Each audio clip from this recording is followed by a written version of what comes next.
that motor fails or burns out under the stress, that ball is going to fall off right onto a switch. And Tom, you know what's going to happen, don't you, old friend? You owe me for this one.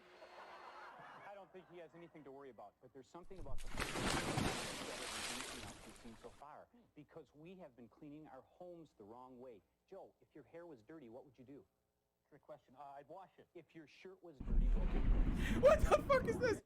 Now, if you vacuumed your hair and your shirt, what would you call them? I call them dirty and me stupid. I guess that doesn't work.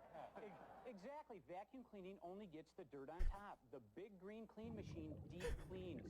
It injects a warm solution that grabs the deep down dirt. Is he all right? Stuck to the fibers, and then extracts everything.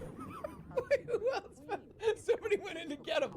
Somebody went in to get him. Leaves behind. In fact, we had an independent lab run a study for us, and this is what they did. They took an ordinary vacuum cleaner, went into a 9x9. Save him. Vacuumed out as much dirt as they could get, and this is what they got. 13 grams of dirt. Turn up face cam. Exactly. Then they went in with the big green clean machine, cleaned the same carpet that the vacuum had first crack at, dried down the water,